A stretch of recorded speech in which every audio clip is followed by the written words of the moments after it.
Bonjour et bienvenue. Dans cette vidéo, nous allons nous intéresser au courrier électronique, également appelé email. Mais au fait, savez-vous pourquoi on utilise l'arrobase pour rédiger un email? La réponse en fin de vidéo.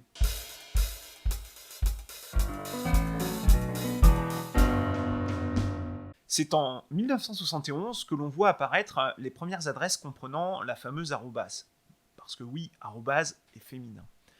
Le courrier électronique est donc l'un des plus vieux services de l'Internet toujours en activité. Il permet d'échanger de manière asynchrone avec toute personne possédant une adresse email, c'est-à-dire que la personne n'a pas besoin d'être connectée pour recevoir le message. Comme dans la vie réelle, votre missive arrive dans une boîte aux lettres que le destinataire pourra décider de consulter selon son bon gré. Et comme dans la vraie vie, il arrive qu'un courrier puisse se perdre. Et oui, le courrier électronique est un service non garanti. Mais lorsque l'on parle de courrier ou de message, on s'imagine souvent des choses mises dans un pli, dans une enveloppe, bien cachetées. La réalité est plutôt que nous employons des cartes postales. Cela signifie que toute personne impliquée dans la distribution de votre courrier est en mesure de lire vos écrits, mais également de les modifier. Et oui, le courrier électronique n'est pas, par défaut, un service sécurisé. Avec 4 milliards d'utilisateurs, c'est un service essentiel qui attire toutes les convoitises. D'abord, les courriers non sollicités, ce fameux spam, puis les virus et le phishing. Si le spam est pénible, mais en soi inoffensif, c'est bien la deuxième catégorie, les virus et le phishing, qui fait le plus de ravages dans les entreprises. On en a entre autres parlé dans notre épisode sur les rançongiciels. Alors, comment détecter facilement ces attaques? Voici quelques conseils pratiques. Tout d'abord, si vous ne faites pas de commerce avec des pays étrangers, prenez chaque mail qui serait dans une langue étrangère avec des pincettes, particulièrement s'il comporte une pièce jointe. Vous savez, c'est souvent ce petit trombone dans votre logiciel.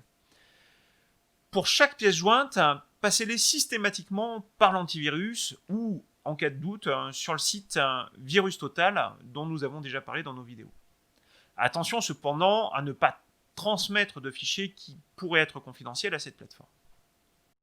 Si l'un de vos proches ou de vos collaborateurs vous envoie un mail qui vous semble étrange, soit dans la tournure, soit dans son contenu, appelez-le pour vérifier que le message provient véritablement de lui. Et oui, les pirates usurpent souvent l'identité de personnes que l'on connaît pour réussir leur larcin. Et surtout, lorsque vous recevez un mail de votre banque, votre fournisseur d'énergie, fournisseur téléphonique ou tout autre qui vous dit que vous devez de l'argent ou encore que vous allez en recevoir, ne cliquez pas sur les liens dans le mail. On essaye de vous attraper. Pour vous en assurer, rendez-vous dans votre espace client sur le portail de votre fournisseur grâce à son adresse de site internet habituelle, sauvegardez dans vos signés favoris ou bookmarks, ou rendez-vous sur votre moteur de recherche favori pour aller sur le site officiel de ce fournisseur.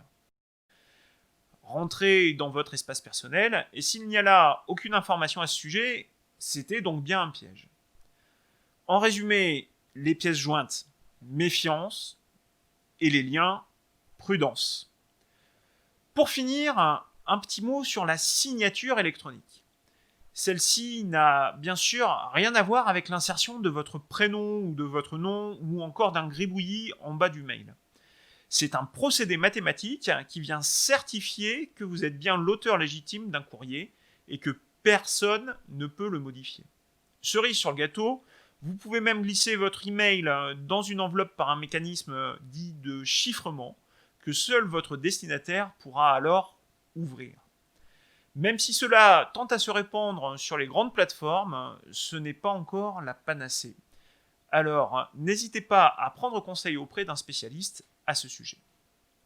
Revenons-en à l'anecdote. Alors, pourquoi l'emblématique caractère arrobase compose-t-il le pivot de nos adresses mail? Vous savez, nom d'utilisateur, arrobase, nom de domaine. À l'époque, tout simplement, c'était le seul caractère spécial qui n'était pas encore utilisé sur le clavier. C'est donc par chance que nous employons aujourd'hui ce très beau spécimen. Voilà. Comme d'habitude, vous retrouverez tous nos liens en description, sous la vidéo, pour vous aider à aller un petit peu plus loin. Si ce n'est pas encore le cas, n'hésitez pas à vous abonner à la chaîne. Laissez-nous un pouce bleu pour nous dire si vous avez aimé cette vidéo.